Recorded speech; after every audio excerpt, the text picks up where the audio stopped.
Good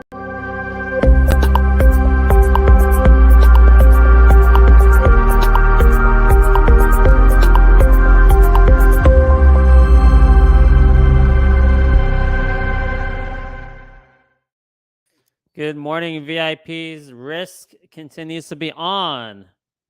Oh, man, this is fun. All right, guys. This is the time to be invested. I don't see anything that's going to stop this rally other than technicals. Maybe the 200 DMA.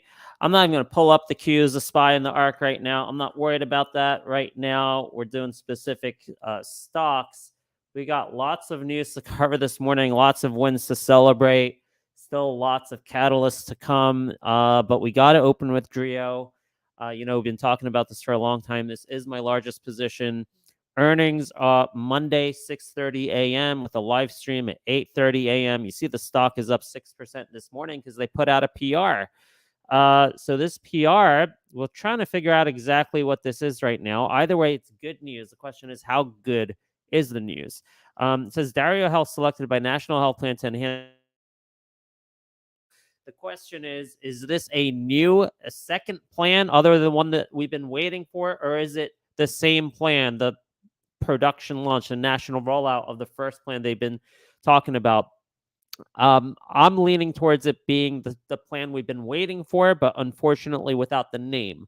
That's what I'm leaning towards right now, although this is all happening kind of in real time. We're scrambling. We're collaborating in the DRIO research group. I'm looking at stock tweets. I'm reaching out to the company to get more clarity on this press release, because for me, it wasn't completely clear whether it's a second plan or the phase 2 rollout of the first plan.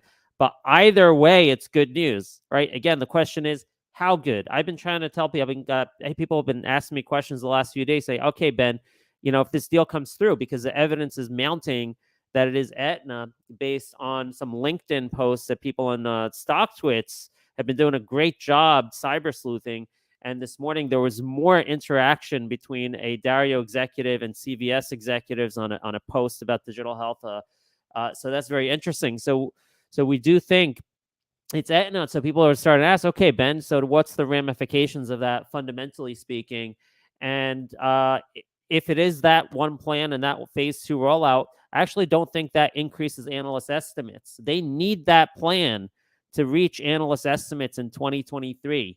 Okay, so why is it such a big deal? Well, because the price targets are $20 by like 6 analysts, and the stock is really low in comparison to that. It's really low because of execution risk, and people are thinking, well, DRIO's not going to execute. But if they get that national plan, then you can see the stock moving towards that $20 price target. Not necessarily will we see a price target increase, but if today's news is a second new national plan, then you can see price targets on top of that. And I guess we'll get clarity on Monday, but hopefully management will reach back out to me and just give me clarity if this is a second plan or the same plan. I really don't know yet. You also have to possibly consider with the timing, why put this out on a Thursday before earnings Monday? Is it possible earnings Monday will be a disappointment? I think that's also a possibility. But even if that's the case, this is still important. It's still a big deal. So I like the news, and I expect the stock to do well today and tomorrow, leading up into the close Friday as people wait for Monday morning. And then we don't know what's going to happen after that, depending on what they report. But for today and tomorrow, I think the stock can do really well. So that's DRIO. We're going to continue to do some homework. We might do this show a little quicker so I can go back and do more homework to try to find out, again, because if this is a second deal, then you're going to see, I think this stock can go to the $15 to $20 range within few weeks if this is a second deal. And if they announce that first deal we're waiting for within, at earnings, right? So if you get 2 deal announcements, you get the phase 2 rollout of the first deal, and then you get the second deal. If that's happening, I mean, this can go off the hook. This can do what Air did, going from 7 to 17.5 in a few weeks. So we got to see what's the story with that. All right, guys, DRIO and Fuel Cell were my 2 trade of the week picks for the Wolf Financial Spaces show, and we're just killing it. This is approaching the 200 DMA. It'll probably hit it, but I mean, I did so well in this. I just took some off the table at 532.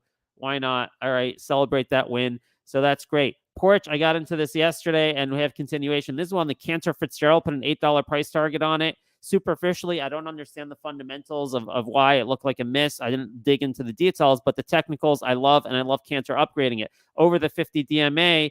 And I don't know, I'm looking at this and I'm looking at 4 plus, looking at the resistance levels right here. So that's what I'm looking for in Porch, 4 plus. So Kodak, I think we're going to see continuation on this one. May be impacted by the market. Is the market up or down? May impact it a little bit. But you know my thinking on the market right now. So I think Kodak is actually on the way to hitting a new 52-week high. So that did I say 52-week high? No, I meant breaking this high, 750. I think we're on the way to breaking 750 in the very near term. I don't know if that's days or a couple weeks, but to me, the earnings report was spectacular, inflected to profitability, sequential top and bottom line growth, amazing. Tonight we have SMSI earnings. I think the consensus is the headline numbers are not going to be good, but this will be the last bad quarter, and things are already picking up in Q3. So the question is, how's the PR going to be worded? What are they going to say in the conference call?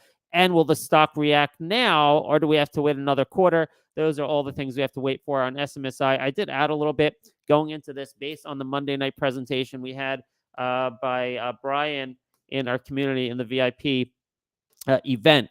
We also have VTSI earnings tonight. It's at a conference call. Q2 earnings will be next week. So definitely excited to see what that holds. We did hold 20 and 50 DMA support. Either way, you may not see a huge negative reaction, right? You might get a positive reaction as a great report, but if it's a so-so report, I don't think you're getting a negative reaction because you have another catalyst next week. So this is one that I think is safe to hold into earnings. VTSI, KMPH, Chris has been all over this. Unfortunately, we never did an event with him or anything. I keep on looking over to the right because I'm looking I'm looking to see how DRIO is doing on level 2 on my other screen. All right, but KMPH, we have earnings tonight. Chris killed Clearfield for us, if you remember. So let me just show you how well he did on Clearfield. This is just off the hook, amazing. I've never seen a chart like this. 55 to 116 cup without handle breakout. So he brings to us KMPH. He's bought it for a few weeks, and I was suspicious whether it could break the 200 DMA. It did, and now we're in a macro tailwind environment for the time being in the stock market, and they have earnings tonight. He's been tracking their script data, and they seem very good. And I don't know, man. I think since Chris paid me so much in Clearfield, maybe I'll take some of those profits and add some KMPH and doing a little earnings play on KMPH today, something I'll be watching. MOGO had earnings this morning. I know a few people in our community are in it. I don't know MOGO very well. I didn't read the earnings release, but for those of you who were in MOGO, perfectly interested in MOGO, just highlighting that earnings are out. You want to take a look at that report.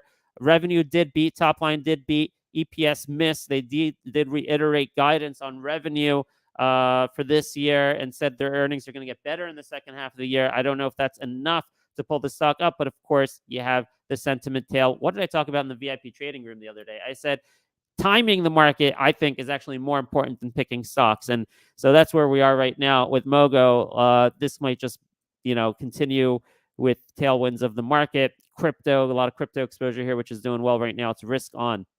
SMR had earnings last night.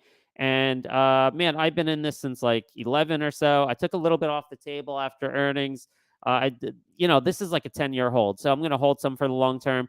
But I was a little bit overweight, I think. So I sold some because I saw in the press release that total number of shares, fully diluted shares outstanding. Oh, it's not here.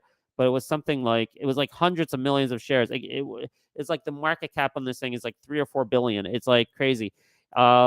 It may grow into, this may be a 10, 15, $20 billion company in 10 years. Definitely a huge TAM. But for right now, I figure, I got to have some cash. So that's a place that I took some off the table this morning. And you see plug continuation. I got shaken out of this because it broke below the 200 DMA the day after I got it. So I actually took a small loss, or 2 days after I got it. So I took a small loss on plug, and then I had kept, though, for the Inflation Reduction Act, the one I just covered, FCEL, I kept this because this was in between the 50 and 200. I like the chart much more on that one. Even though plug is doing great, this did turn out to be the better play, percentage-wise speaking. Still a better chart than plug. FCEL. So that's why I chose FCEL over plug and kept it until this morning, 5:33.